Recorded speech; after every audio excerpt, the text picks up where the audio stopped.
ये कहानी है मायागंज की। रात का समय था। 9 साल का आकाश, जो 2 दिन पहले मायागंज के इस घर में शिफ्ट हुआ था, वो भी गहरी नींद में अपने बिस्तर पर सोया हुआ था।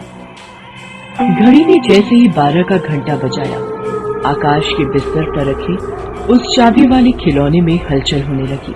उसकी आवाज से आकाश की नींद खुल गई। अरे, ये खिलौना अपने आप कैसे चलने लगा? कहीं इसमें चाबी देकर मैंने ही तो नहीं छोड़ दिया था। आकाश खिलौने के रुकने का इंतजार करने लगा, लेकिन वो खिलौना तो रुकने का नाम ही नहीं ले रहा था। वो लगातार आवाज करता हुआ चल रहा था। अरे, ये बंद क्यों नहीं हो रहा है?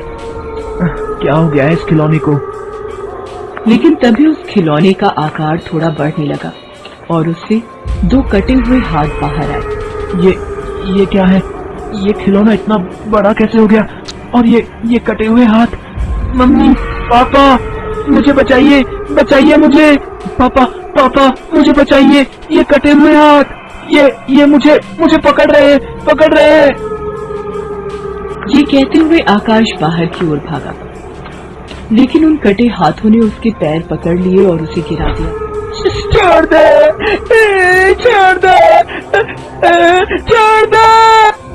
उसकी मम्मी शोभा और पापा देवेश, जो दूसरे कमरे में सोए हुए थे, उन्होंने जब उसकी आवाज सुनी तो भागते हुए उसके कमरे में आए। आकाश ने जब उन्हें देखा तो पापा, मुझे बचाइए। ये कटे हुए हाथ, ये मुझे पकड़ रहे हैं। आकाश का डरा हुआ चेहरा और उसकी हालत देखकर उसके मम्मी पापा शॉक्ड रह गए। आकाश, ये तुम क्या बोल रहे हो? कौन सा कटा हाथ? मम्मा, वो कटे हुए हाथ इस चाबी वाले खिलौने से निकले थे। उन्होंने मेरा पैर पकड़ लिया था।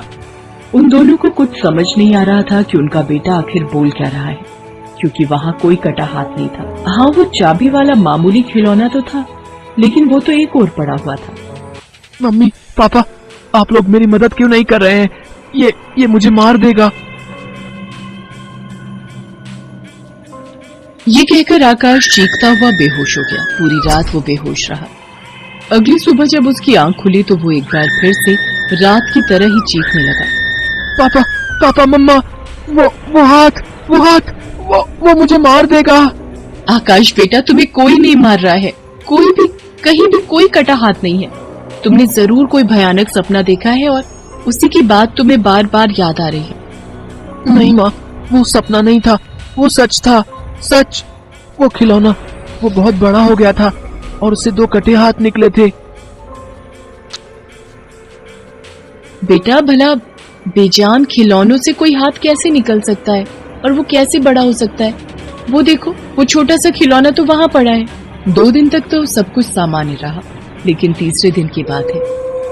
रात के 1 बज रहे थे। आकाश अपने मम्मी और पापा के साथ ही लेटा हुआ था। हालांकि उसकी आंखों से नींद कोसों दूर थी। तभी उसे खिड़की के पास से कुछ खटपट की आवाज सुनाई दी। ये खिड़की के पास से कैसी आवाज आ रही है? आकाश मन ही मन ये सोच ही रहा था कि तभी खिड़की खुद ब खुद खुल गई।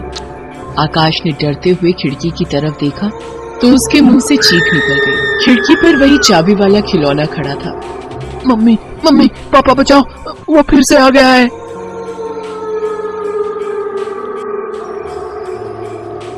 आकाश की चीख सुनकर एक बार फिर से उसके मम्मी पापा जाग गए। आकाश अपनी माँ के गले से लग गया और कांपने लगा।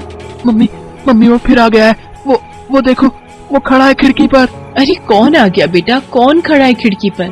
मम्मी, वो चाबी वाला खिलौना, वो देखो, उसके कटे हुए हाथ मेरी तरफ बढ़ रहे हैं। बेटा, खिड़की तो बंद है, वहाँ कोई नहीं है। देखो ना, देखो, वहाँ कोई नहीं है। लेकिन आकाश ने अपने पिता के बार बार कहने के बाद भी खिड़की की ओर नहीं देखा। थोड़ी देर बाद वो बेहोश हो गया। अब तो हर दूसरे दिन आकाश ऐसी ही हरकतें करने लगा। उसके माता पिता बहुत परेशान हो गए। मुझे समझ नहीं आ रहा है कि आकाश को किसकी नजर लग गई है। अच्छा भला बेटा था हमारा, जब तक हम यहाँ शिफ्ट नहीं हुए थे। यहाँ शिफ्ट होने के दूसरे दिन से उसके साथ ये सब होना शुरू हो गया है। शोभा, वैसे तो मैं ये सब नहीं मानता, लेकिन कुछ ना कुछ गड़बड़ तो इस घर में जरूर है। तभी मुझे ये घर इतने सस्ते में मिला, नहीं तो भला इस लोकेशन में इतना सस्ता मकान कैसे मिलता?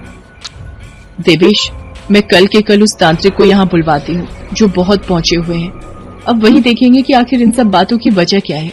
तांत्रिक अगले दिन उनके घर आया, लेकिन जैसे ही तांत्रिक आकाश के कमरे में जाने लगे तभी उन्हें एक साया आकाश के कमरे से निकलते हुए दिखा। हालांकि वो साया सिर्फ उन्हें ही दिखा था। तांत्रिक आकाश के पास गए। देख, मैंने तुझे देख लिया है। तू सामने आ और बता क्यों तू इस बच्चे को परेशान कर रही है। आ सामने, सामने आ। लेकिन कोई भी बुरी शक्ति या आत्मा वहां नहीं आई। कौन है वो जो मेरे बेटे को परेशान कर रही है? तांत्रिक ने उसकी बात का कोई जवाब नहीं दिया। वो बस जमीन की ओर देखते रहे और कुछ सूंघने की कोशिश करने लगे। अचानक उन्होंने आकाश के पापा से कहा, फावड़ा लेकर जल्दी से आइए और यहाँ की खुदाई करिए। आकाश के पापा भागकर फावड़ा लेने गए। इस बीच तांत्रिक ने आकाश की मां से 12 नींबू लाने को कहा और फिर उन्होंने उन नींबुओं को लाल रंग से रंग दिया। तब तक आकाश के पापा फावड़ा लेकर आ गए थे। उन्होंने तांत्रिक के कहे अनुसार वहां खुदाई शुरू कर दी। जैसे जैसे वो खुदाई करते, तांत्रिक एक एक नींबू उसमें डालते जाता।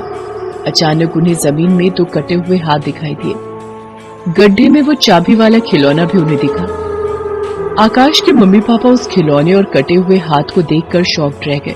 उसके बाद तांत्रिक ने 12वें नींबू पर जोर से फूंक मारी और उसे गड्ढे में डालते हुए कहा, बस अब रोक दीजिए, अब नहीं करिए खुदाई।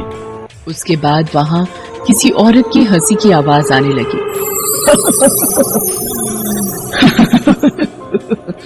मुझे इंसाफ चाहिए, मुझे इंसाफ दो। मुझे और मेरी बच्ची को किस गलती की सजा मिली? मुझे इंसाफ दो। तुम्हें इंसाफ जरूर मिलेगा, लेकिन पहले ये बताओ तुम्हारे साथ हुआ क्या था?